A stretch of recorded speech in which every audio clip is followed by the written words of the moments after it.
अक्षय, हे काय? मी तुझा मोबाईल चेक केला की सुचिता तुला का मेसेज करत असते? अगं ती करत असेल असंच मेसेज. असंच म्हणजे तिला माहिती नाही का तुझं लग्न झालंय ते? अगं हा आठवलं, तिला ना माझ्याकडून टिप्स पाहिजे होत्या.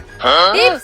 पण कशासाठी? अगं ती मला विचारत होती तुझ्या बायकोच्या चेहऱ्यावर एवढा ग्लो कसा असतो, त्याबद्दलच तिला माझ्याकडून टिप्स पाहिजे होत्या. खरंच? ती अशी विचारत होती? हो मग तू मला सांग, तू कोणती क्रीम वापरतेस, तसं मी तिला सांगेन. अरे हा ग्लो काय कोणत्या क्रीम आणि फेशियलचा नाहीये, हा ग्लो तर फेस वॉशचा आहे. माझ्या चेहऱ्यावर असणारा ग्लोचा खरा सिक्रेट म्हणजे गुड वाइब्सचं हे उपटन डिटॅन ग्लो फेस वॉश. हे फेस वॉश आपल्या स्किन वरचं डर्ट आणि इम्प्युरिटी सॉफ्टली रिमूव्ह करून आपल्याला फ्रेश अँड क्लीन स्किन देतं. त्यासोबत डार्क स्पॉट्स, डलनेस आणि पिगमेंटेशन वर इफेक्टिव्हली काम करून आपल्या फेसला इव्हन टोन ग्लो देतो. गुड वाइब्सचा उपटन फेस वॉश हा माझा लॉंग टाइम फेवरेट आणि डेली यूज फेस वॉश आहे, जो गेल्या 1 महिन्यापासून मी रेग्युलर यूज करून तुम्ही इथे बिफोर आणि आफ्टर मध्ये डिफरन्स बघू शकता. तुमच्या स्किन टाईपच्या अकॉर्डिंग गुड वाइब्सचे 2 डिफरंट फेस वॉश अवेलेबल आहेत. जर तुमची स्किन ड्राय किंवा सेन्सिटिव्ह असेल तर तुम्ही गुड वाइब्सचा मिल्क फेस वॉश यूज करू शकता, आणि जर तुमची स्किन ऑइली किंवा ऍक्नी प्रोन असेल तर तुम्ही गुड वाइब्सचा tea tree face wash use करू शकता. गुड वाइब्सचे हे तिन्ही फेस वॉश अफोर्डेबल असून यांना 4.3+ रेटिंग आहे. जर तुम्हाला हे प्रोडक्ट्स परचेस करायचे असतील तर तुम्हाला purple.com वर मिळून जाईल किंवा स्क्रीनवर दिलेला QR कोड स्कॅन करून तुम्ही परचेस करू शकता.